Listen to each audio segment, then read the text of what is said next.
Alright, hey everybody, how's it going? We're back with chapter 39, Atomic Verona. Tomic was in his small, cluttered, and cramped office. At the moment, it felt more cramped than usual, as the new acting guildmaster was conferring with the massive giant Belagru. The ceiling was high enough for the chief enforcer, but the width of the windowless bookcase-lined room barely left him an inch on either side to house his bulk. Tomic knew he could probably move in to Kaya's large and largely untouched guildmaster's suite of offices, but he felt more comfortable staying put. Despite the seeming disarray, he had a system and knew exactly where everything was, and the thought of packing up and moving was less than appealing. Plus, he didn't fancy the idea of letting this temporary position go to his head, of growing too accustomed to the luxury of the job, even if the only luxury involved was the luxury to have more space to do the job. Tomic and Belagru were reviewing a summation report on collections and repairs the Eternals had the day before caused some damage to Arzov Holdings. The funds to fix things were readily available, but, as the giant pointed out, there were other items in the budget for restoration, refurbishment, renovation, and infrastructure that had been waiting for money to be allocated for considerably longer, some that had literally been waiting for decades or more. One item that had been waiting for over a century and a half. Tomic studied the problem and then said, "I don't want to fall behind as the Obsidat famously did. Too greedy and too detached from life to care whether things worked properly. So let's allocate funding to the eternal repairs and simultaneously to, say, 2.5% of the Master RRI budget, starting with the oldest line items first. Then every quarter, we'll fund any new required fixes, and 2.5% more of the old list." "I like that," Belagru rumbled. "It'll still take a decade to clear the decks, but we'll catch up eventually and not fall any further behind. Practical, efficient, and it chops up the mess the Ghost Council left us with into easily digestible bites. Plus, it didn't take you 5 years, 12 committees, and 6 prayer councils to figure it out." "Thank you." The giant smiled down at his acting guildmaster. Belagru seemed to genuinely like Tomic, and Tomic knew he genuinely liked the chief enforcer. With that topic settled, Tomic signed an order and moved the RRRI from one large pile of papers in his inbox to an only slightly smaller pile of papers in his outbox. The giant noticed the differential and said, "Things seem to be going well so far." Tomic shrugged. "Well, it's only been a few hours since Kaya left. I could hardly have screwed things up too badly in that amount of time." "You'd be surprised," Belagru said ruefully. "And in any case, I appreciate even a few minutes without trouble." "As do I." Knock, knock.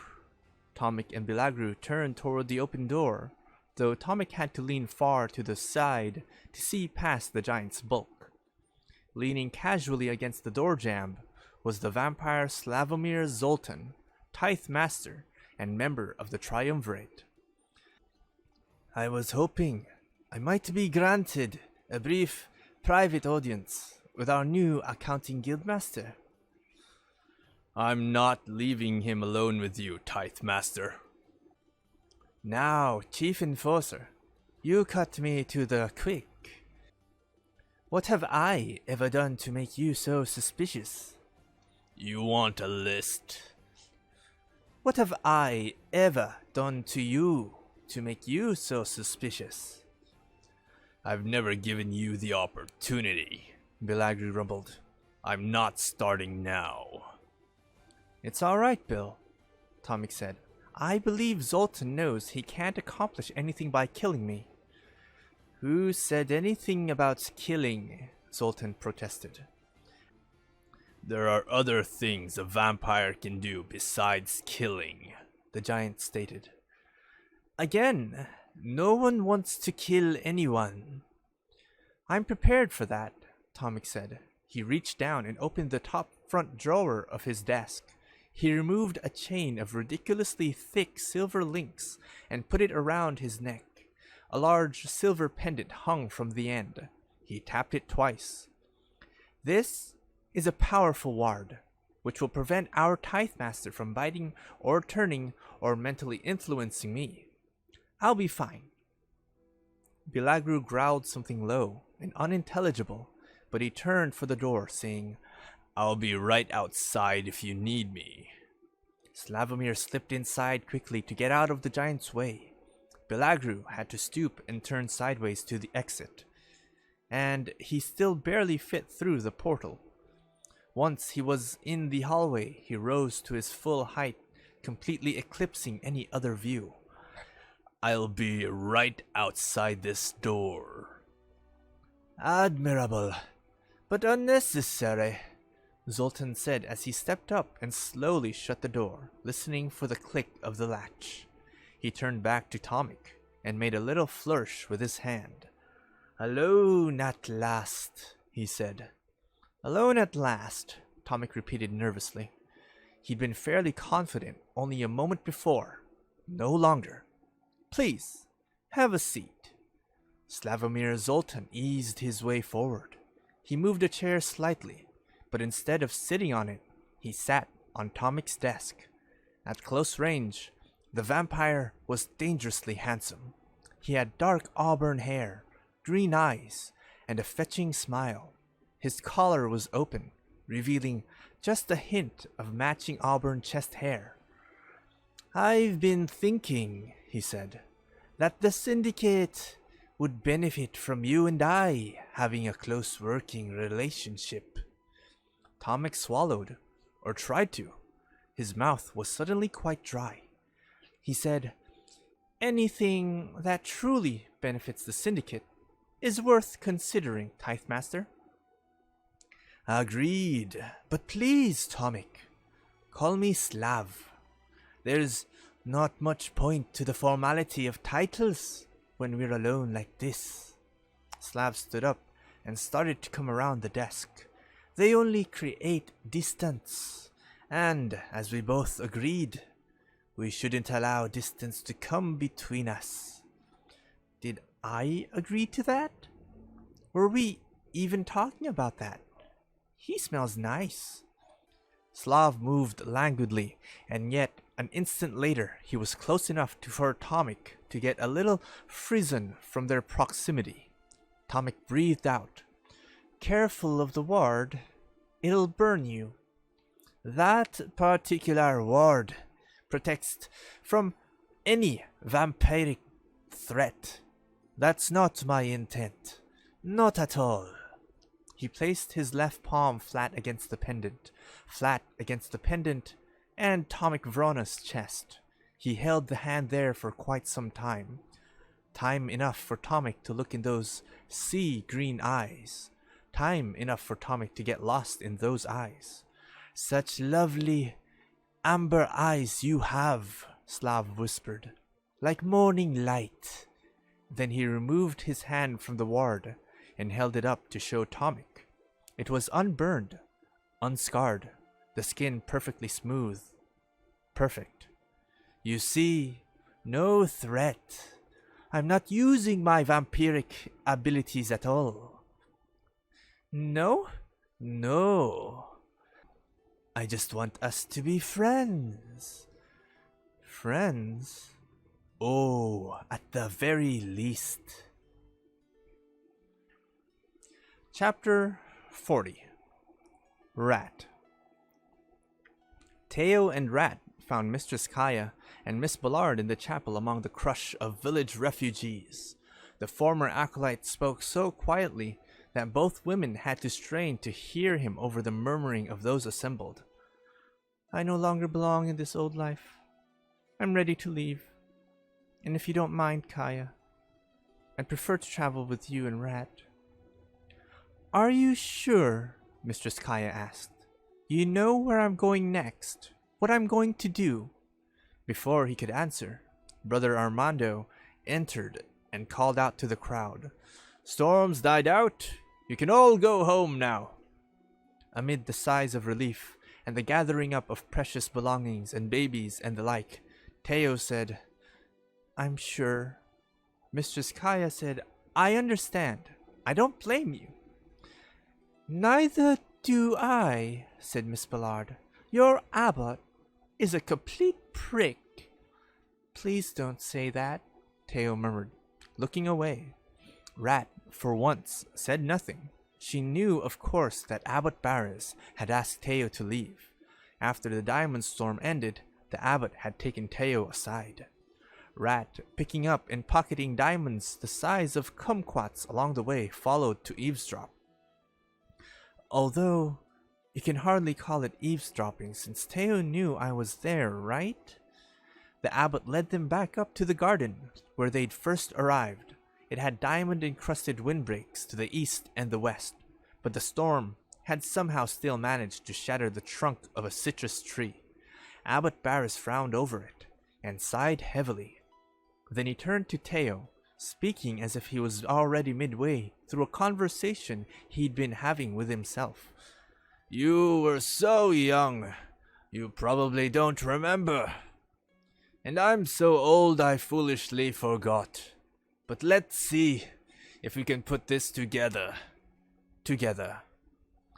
When your parents died, and I found you amid the wreckage of your village, do you recall what you were doing?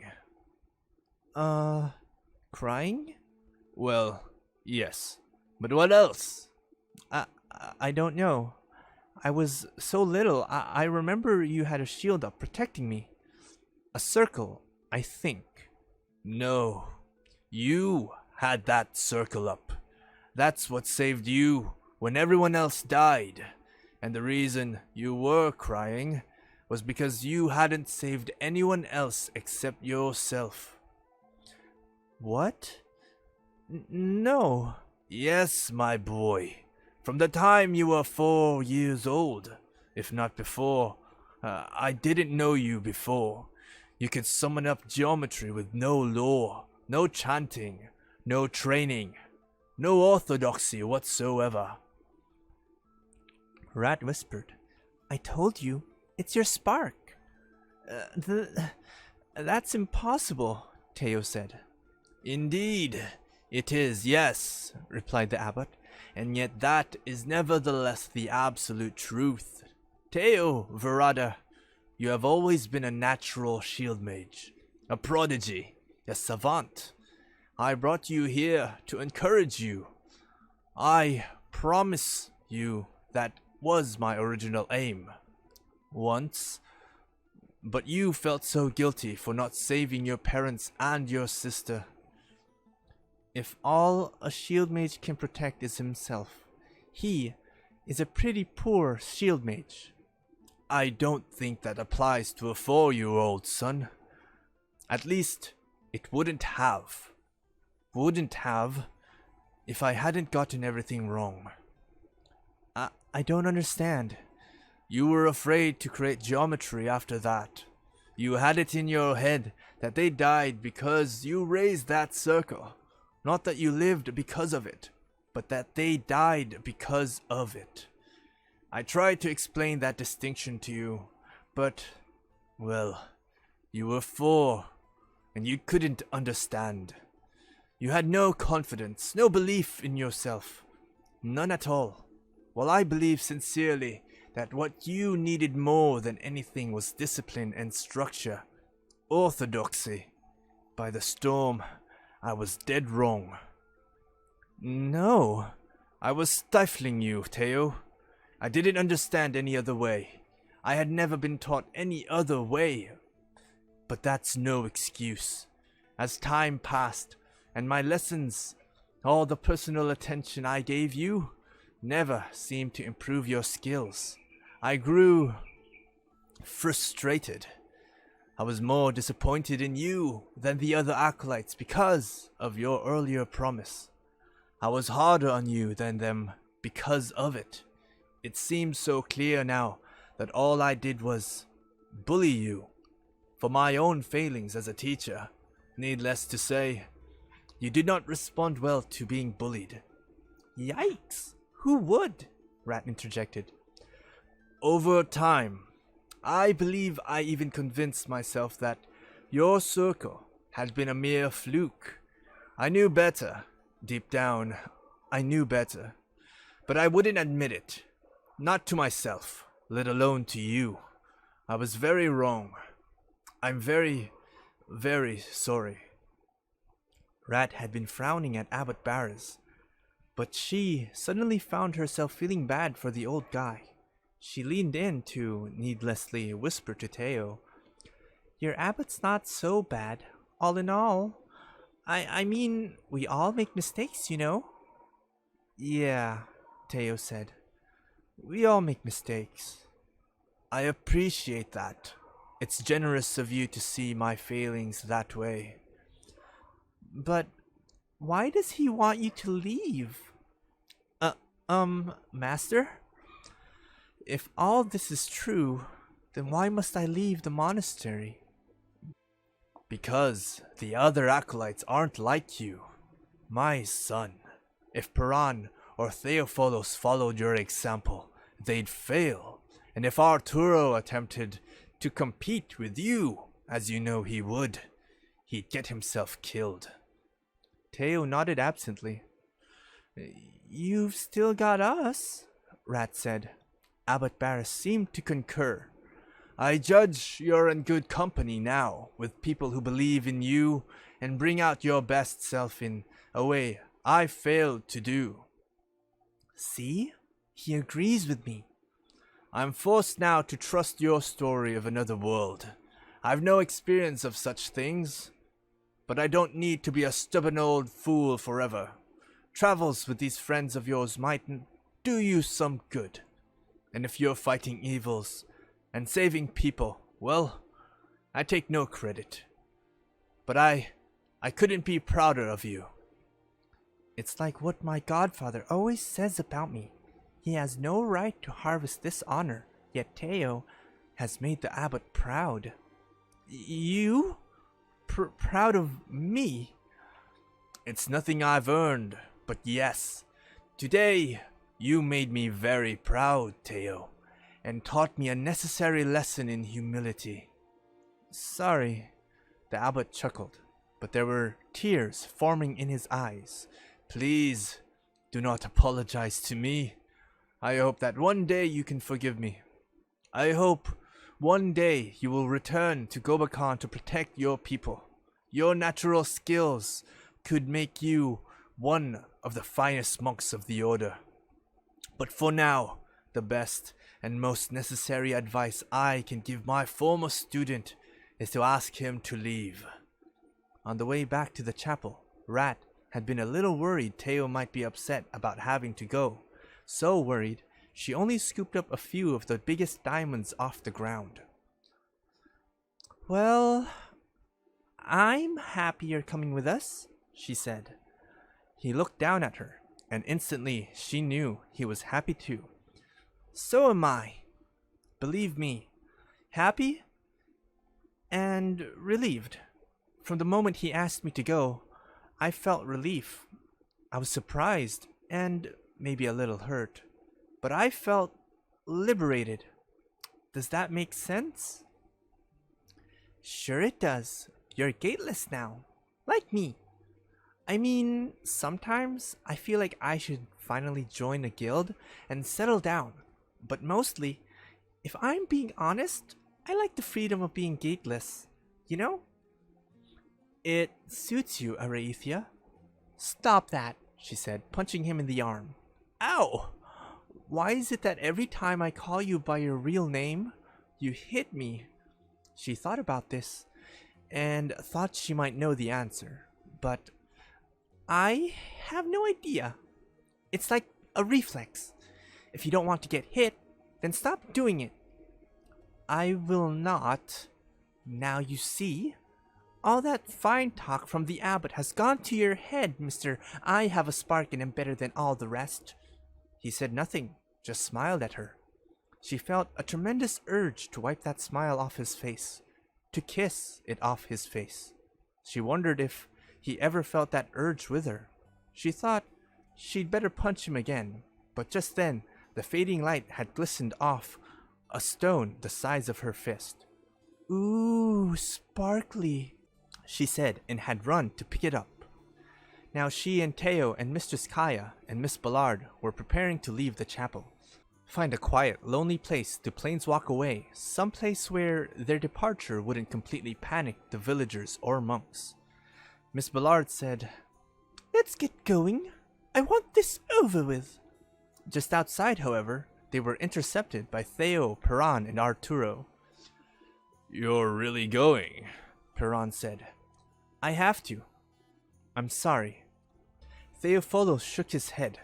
"You realize that with you gone, I become the abbot's worst student. He's gonna sand scour me. It's not fair." Theo thought about this, then smiled. "If he does, remind him with all humility that you used to share a cell with me, and that my bad habits probably rubbed off on you." "Why would I ever say that?" "Because he'll go easier on you if you do. Trust me, Theo. It'll work." Rat giggled. The young dwarf looked less than convinced, but he nodded. Theo turned to Arturo. "Try not to show them up too badly?" "I can't help it. I'm just that good." "You are, and we all know it. That's why it's not necessary." This seemed to give Arturo food for thought, but he didn't have time to chew on it. The Minotaur wrapped all four of them in a great bear hug. Bull hug? The other three all grunted as every bit of air was simultaneously expelled from their lungs. Without releasing them, Perron said, "We'll miss you, Teo. The cell won't be the same without you." Arturo smirked. "Yeah, it'll be cleaner, and we'll have more room." Rat punched Arturo on the arm. He took little notice, though he did start rubbing the spot, and looked a bit confused. Now Teo smirked. "Hurt your arm?" A diamond must have gotten by my shield. Guess in the heat of the storm. I didn't notice until now." "I'm sure it was something like that." Miss Ballard cleared her throat impatiently. She'd been tolerant of these goodbyes up to a point. Rat supposed that point had come. After one last set of quick farewells, Teo led the three women around the back of the chapel. Mistress Kaya asked, "When did you become so wise, Teo Verada?" "Sometime in the last 10 minutes, I think. I'm sure it's temporary. I'll be an inexperienced fool again shortly. And that may be the wisest thing I've ever heard anybody say. Again, it's temporary. Best not to grow accustomed to it." Behind the chapel, all four looked around for possible spectators. Seeing none, Miss Ballard said, "Time to go." "Wait," Teo said. How do I follow you?" "Well, he was right," she sighed. "He's an inexperienced fool again." "Jaya," Mistress Kaya reprimanded. "I'm sorry, I am. I'm just very tired, and I don't like anything about this mission of yours." "I agree with you there," Teo said, eagerly turning his judgmental eyes on Mistress Kaya. "This isn't a pleasure trip for any of us," Mistress Kaya said to them both.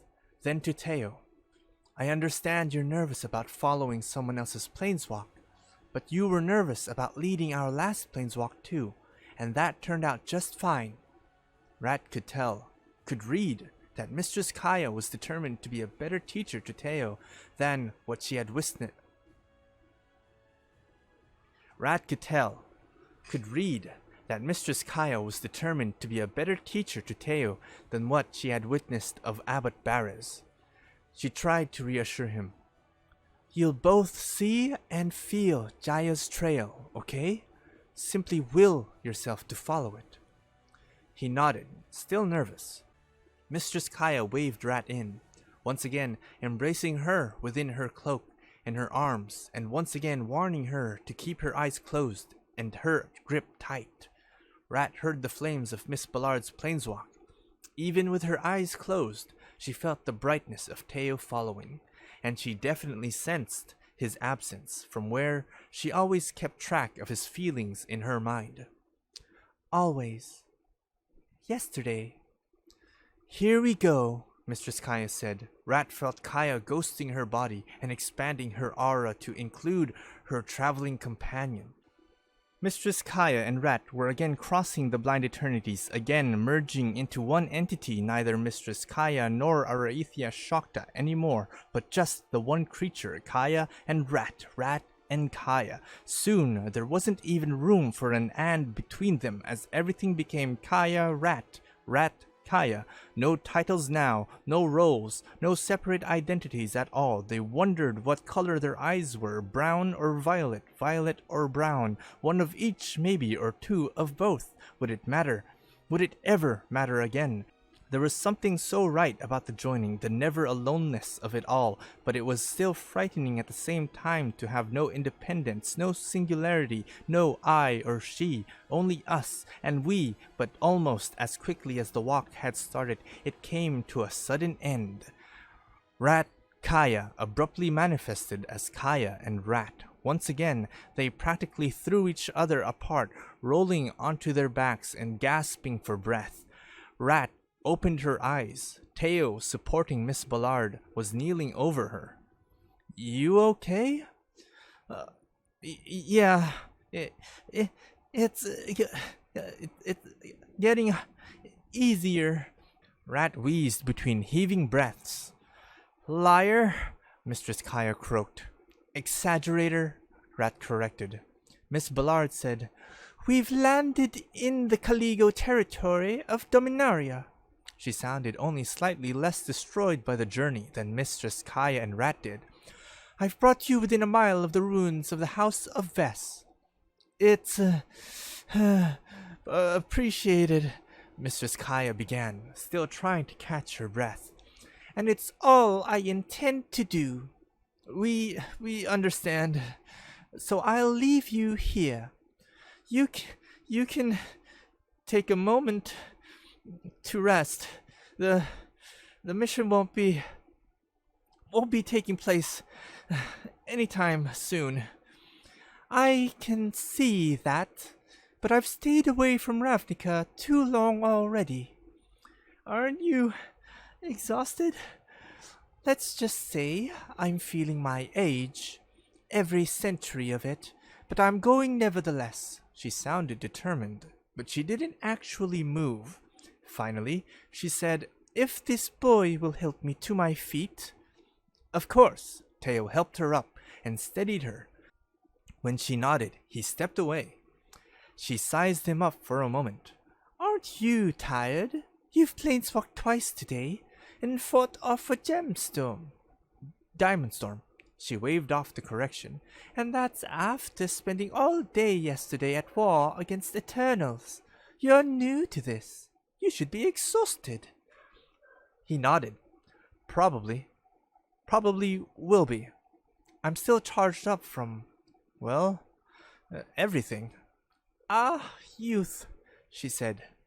She nodded toward Mistress Kaya and instructed him. Watch over that one, and the one I can't see as well, until they've recovered. I will, he said. I promise. I believe you, Teo Verada. Your abbot might not tell you this, but you're one of the good ones. Teo looked so stunned at the compliment. Rat had to laugh. He glared at her. She's laughing at you, isn't she? Miss Ballard asked. Yes. Good.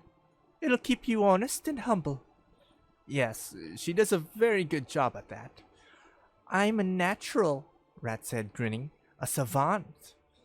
Teo shook his head at the prone girl. Mistress Kaya, still lying on her back on the ground, said, "He doesn't need much help from Rat or anyone. I think honest and humble is his natural state." Miss Ballard Fowl whispered, "Yes, but don't tell him that. It'll go to his head, and he'll lose his way." "If he loses his way," Rat said, "I'll find him and bring him back." Teo smiled and turned to Miss Ballard. "Thank you for your help," he said. "I hope I wasn't too much help," she replied with a growl. Then she inhaled deeply and ignited. A second later, she was gone without a trace. Teo turned to Mistress Kaya and Rat. "Now, can we talk about not killing Liliana Vess?" "No," Mistress Kaya said.